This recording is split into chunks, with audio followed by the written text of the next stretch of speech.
स्वागत है आप सभी का ऑडियो बुक समरी में, जहां पर आप देख सकते हैं कंप्लीट बुक समरी। दोस्तों, अपने सपने को पूरा करने की चाहत हम सब के अंदर होती है और उसके लिए हम सब बहुत कोशिश करते हैं।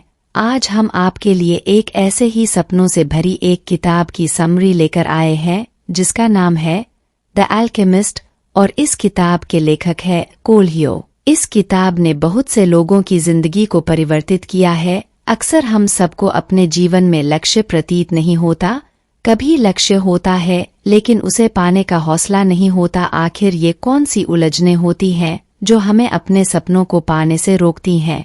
ऐसे बहुत से सवालों के जवाब इस किताब के द्वारा पाए जा सकते हैं। इस किताब से प्रेरणा और जीवन को नए तरीके से जीने का नजरिया दोनों ही मिलता है। जीवन में आने वाली कठिनाइयों से कैसे मुकाबला किया जा सकता है, ये सब इस किताब की समरी सुनने के बाद आप समझ जाएंगे। ये किताब हम सबके अंदर एक नई उम्मीद जगाएगी और प्रेरणा स्रोत की तरह काम करेगी। तो चलिए शुरू करते हैं। अल्केमिस्ट में नाम के एक युवा चरवाहे की कहानी है जो स्पेन के शहर एंडलूसिया में रहा करता था। उसे दुनिया देखने का बहुत शौक था और एक बार उसके पिताजी ने कहा था कि अगर दुनिया देखनी हो तो चरवाहे बनने से ज्यादा अच्छा कोई काम नहीं हो सकता। तो भी चरवाहा बन गया और अपनी भेड़ों के साथ एक गांव से दूसरे गांव जाने लगा। को इससे दो फायदे हुआ करते थे, एक तो उसका घूमने फिरने का शौक पूरा हो जाया करता था और दूसरा वो अपनी भेड़ों का ऊन बेचकर कुछ पैसे भी कमा लिया करता था। इस बार भी एक यात्रा पर निकला था। वो बहुत खुश था क्योंकि इस बार भी वही ऊन बेचने जा रहा था जहां वो कुछ समय पहले एक व्यापारी की बेटी को ऊन बेचकर आया था। वो खुश इस बात के लिए था कि एक बार फिर से वो व्यापारी की बेटी से मिल पाएगा। चलते चलते बहुत रात हो जाती है तो अपनी भेड़ों को एक चर्च में छोड़ देता है और खुद एक पेड़ के नीचे सो जाता है। इस बार भी उसे वही सपना आता है जो उसे पहले कई बार आ चुका था कि कोई उसे पिरामिड्स के पास ले जाकर बता रहा है कि यहाँ तुम्हारे लिए बहुत सारा खजाना है।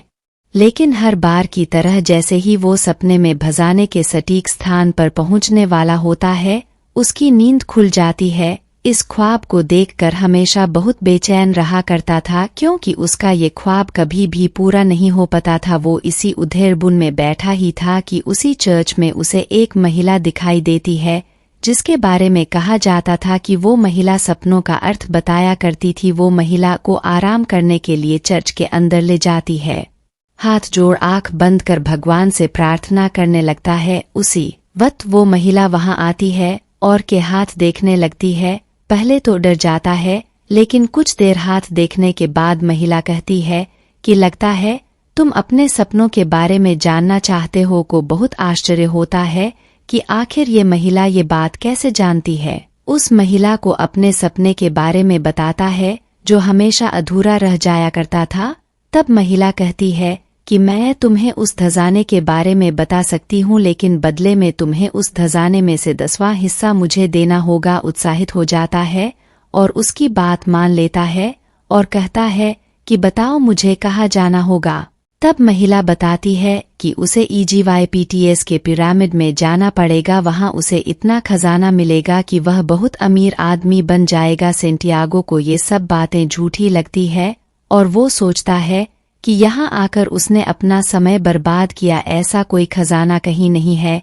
लेकिन कुछ समय बाद महिला से पूछता है कि वह इजिप्ट के पिरामिड्स कैसे जा सकता है। तब वो महिला कहती है कि उसे नहीं पता कि ये सब सच कैसे किया जाता है, मैं सिर्फ सपने के बारे में बताती हूँ। इसके बाद कहता है कि क्या होगा अगर वो कभी इजिप्ट नहीं पहुँच पाया। तो महिला कहती है कि फिर तुम मुझे 10वां हिस्सा मत देना और वो चली जाती है। इससे बहुत दुखी हो जाता है और चलते चलते एक बाजार की तरफ पहुंचता है और वहां से एक किताब खरीद कर पढ़ने लगता है। जब अपनी किताब पढ़ रहा होता है उस वक्त एक बूढ़ा व्यक्ति के पास आता है लेकिन को ये अच्छा नहीं लगता और वो चिढ़ जाता है।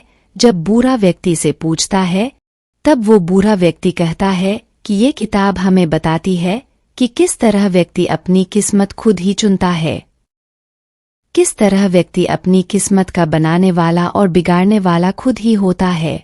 और इस किताब का अंत बताता है कि संसार का सबसे बड़ा झूठ क्या है। पूछता है कि बताइए इस संसार का सबसे बड़ा झूठ क्या है। तब वो बूढ़ा व्यक्ति कहता है कि इस दुनिया में रहते हुए किसी एक वक्त पर आकर हमारे आसपास क्या हो रहा है, हम इस पर अपना नियंत्रण छोड़ देते हैं और जहां हमारी किस्मत हमें ले जाती है वहां चलना शुरू कर देते हैं और किस्मत के भरोसे रहना ही संसार का सबसे बड़ा झूठ है। धीरे धीरे को उस व्यक्ति की बातें अच्छी लगने लगती हैं। इसी तरह उस व्यक्ति से और भी बातें करता है। कुछ समय बाद वो व्यक्ति से कहता है कि वो उसे धजाने तक पहुंचा सकता है।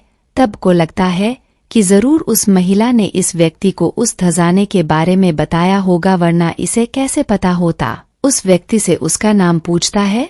वो बूढ़ा व्यक्ति कहता है कि मेरा नाम मेल्चाइस्टेक है और मैं का राजा हूँ, मुझे भी घूमने का बहुत शौक है। अगर तुम अपनी भेड़ों का 10वां हिस्सा मुझे दे दो तो मैं तुम्हें भजाने के बारे में बता सकता हूँ। तब कहता है कि एक राजा चरवाहे से बात क्यों कर रहा है। तो राजा कहता है कि इसके बहुत से कारण हैं, लेकिन सबसे महत्वपूर्ण कारण ये है कि तुम यहाँ अपनी किस्मत को खोजने आए हो, जो कहती है कि तुम्हें खजाना मिलने वाला है, लेकिन को समझ नहीं आता कि किसी व्यक्ति की किस्मत क्या होती है। तब राजा कहता है कि जब हम जवान होते हैं तो हम सबको मालूम होता है कि हमारी इच्छा क्या है, हमारी किस्मत क्या है। हम उसे पूरा करने से नहीं डरते और अपनी पूरी ताकत लगा देते हैं, लेकिन जैसे जैसे समय गुजरता जाता है तब कोई नकारात्मक शक्ति हमें ये बताने लगती है कि अपने सपनों को पूरा करना नामुमकिन नहीं है, लेकिन पहले तुम्हें अपनी किस्मत पर भरोसा होना चाहिए। तुम चाहे कोई भी हो, लेकिन जब तुम दिल से कुछ चाहते हो तो वो तुम्हारा लक्ष्य बन जाता है। फिर चाहे वो खजाना ढूंढना हो या उस व्यापारी की बेटी से शादी करना या दुनिया घूमना, और अगर तुम किसी चीज को दिल से चाहते हो तो पूरी कायनात उसे तुमसे मिलाने में लग जाती है। लेकिन इस चिंता में पड़ जाता है कि वो अपनी भेड़ों को छोड़कर कैसे जा सकता है। तब उस राजा से कहता है कि वो उसे भेड़ों के बजाय उस भजाने का 10वां हिस्सा दे देगा। तब राजा कहता है कि अगर तुम उस चीज को देने का वादा करते हो जो तुम्हें अभी तक मिली भी नहीं है, तो तुम उस चीज को पाने की इच्छा ही खत्म कर दोगे।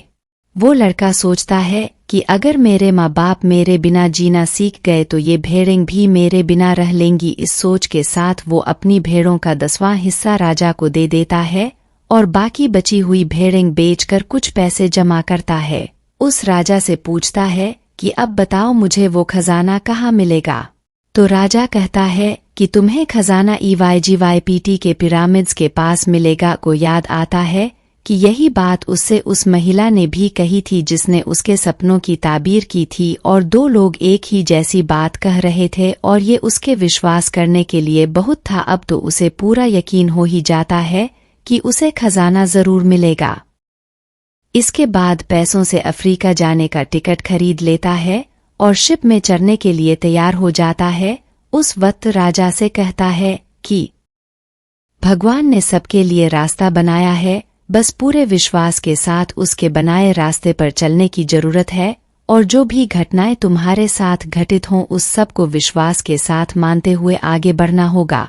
उसी वक्त उन दोनों के बीच से एक तितली गुजर जाती है और को याद आता है कि तितली का गुजरना बहुत ही शुभ होता है। राजा उसकी बात समझ जाता है और कहता है कि हाँ, तुम बिल्कुल सही सोच रहे हो, तुम्हारे साथ सब अच्छा ही होगा। जाते जाते वो राजा उस लड़के को 2 पत्थर देता है, एक काला और एक सफेद, और कहता है कि काला पत्थर हाँ दर्शाता है और सफेद पत्थर दर्शाता है जब भी तुम किसी बात को समझ नहीं पाओगे तो ये पत्थर प्रकृति के इशारे समझाने में तुम्हारी मदद करेंगे, लेकिन संभव हो तो कोशिश करना कि तुम अपने फैसले खुद से लो, न कि इन पत्थरों के द्वारा। उन पत्थरों को अपनी जेब में रख लेता है।